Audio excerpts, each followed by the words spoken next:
Keep on the sunny side, always on the sunny side. Keep on the sunny side of life. It will help us every day, it will brighten all the way. If you keep on the sunny side of life.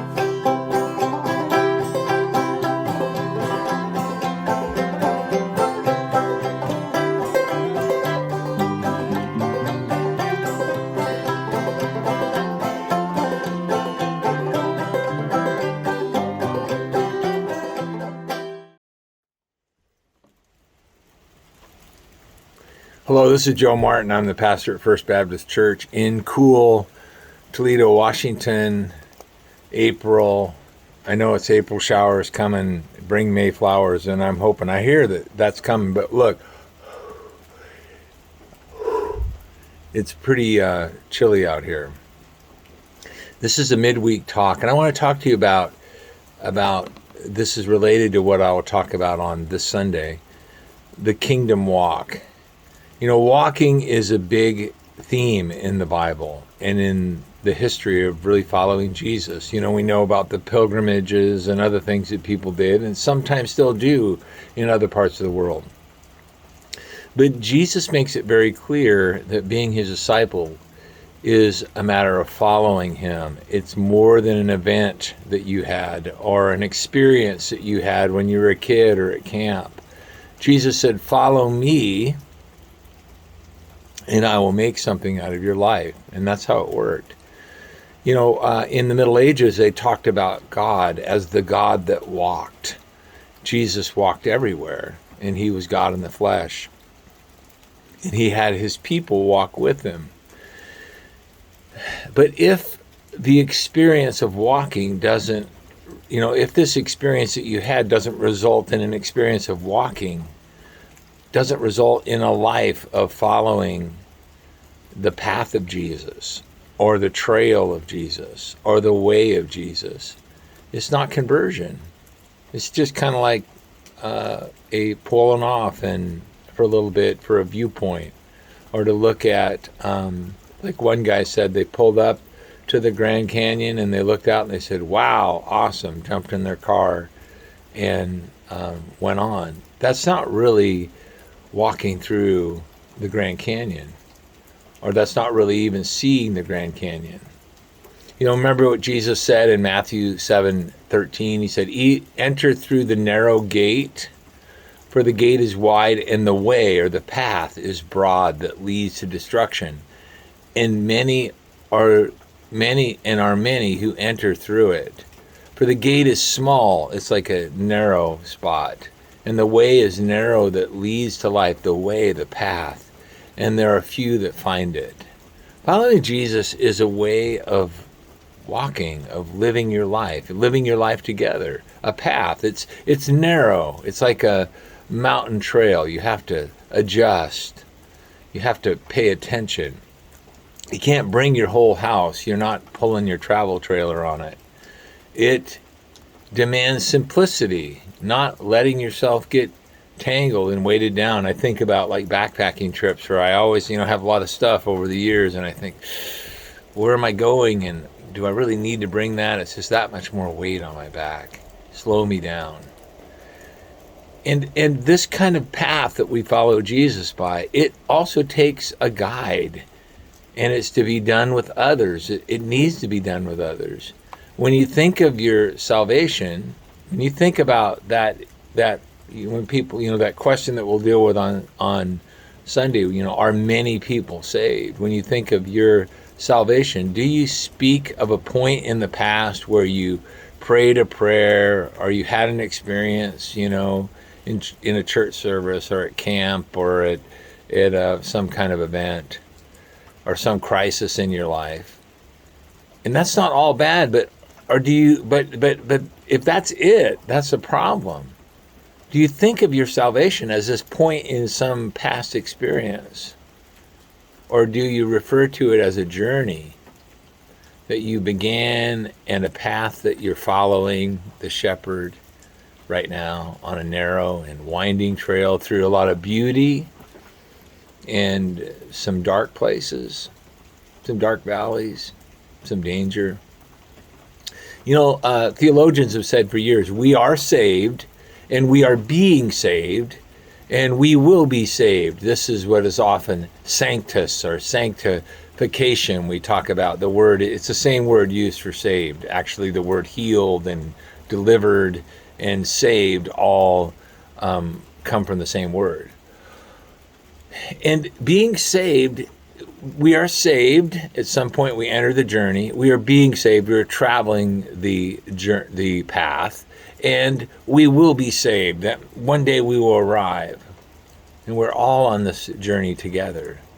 The greatest books written other than the Bible reflect this idea. Dante's Inferno, a lot of people think that it's just a Middle Ages focus on the levels of hell, but the book really begins with this idea that I found myself alone in a dark woods, not knowing where I am. Sometimes we feel like that. Pilgrim's Progress is that same. John Bunyan wrote this allegory of the life of the Christian, the main figure that was on a journey to the celestial city. And even Amazing Grace, think about the verse in Amazing Grace, through many dangers, toils, and snares I have already come.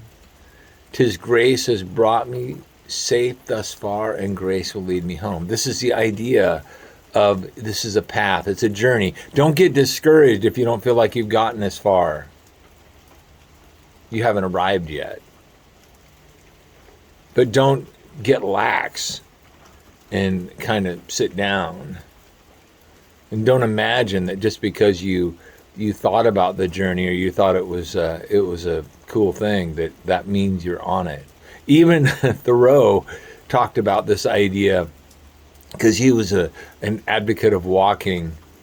And a little quote from him, he said, I have met with but one or two persons in the course of my life who understood the art of walking, and that is of taking walks, who had a genius, so to speak, for sauntering, which word is beautifully derived from the people who roved about the country in the Middle Ages and asked charity of other people until, under pretense of going, they would say that they're going to La Santa Terra, to the Holy Land. I'm going to the Holy Land.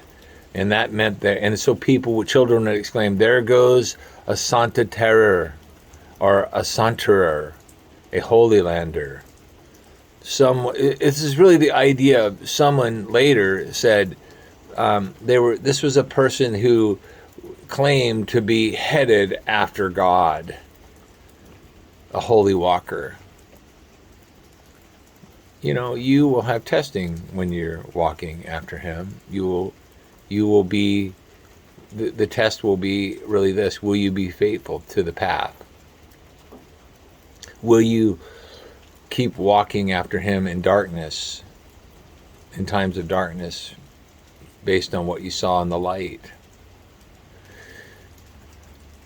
Will you continue to help, and will you help people along the path, the people you travel with, your co-pilgrims, so to speak?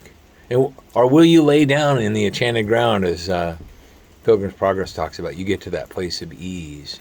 You'll become a religious consumer, and you'll find the best hotel or church or whatever that offers you the most services for you to stay in.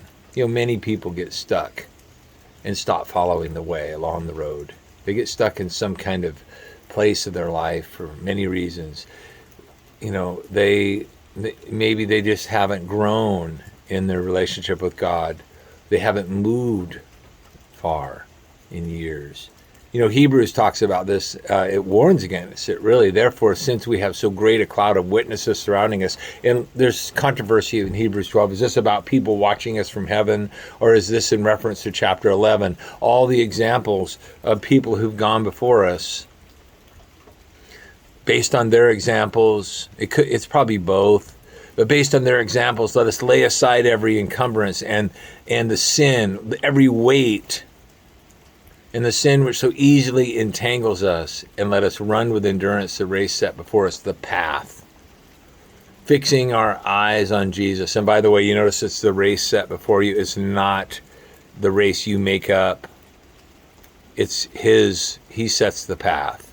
We fix our eyes on Jesus, the author and perfecter of faith, who for the joy set before him endured the cross, despising the shame, and sat down at the right hand of the throne of God.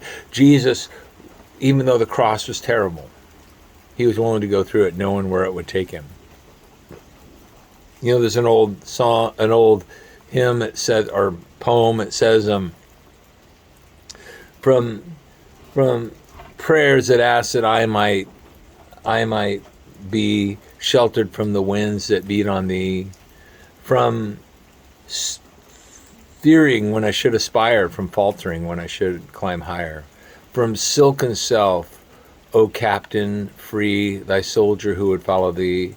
Give me the love that leads the way, the hope that nothing can dismay, the faith no disappointment tires, the passion that will burn like fire.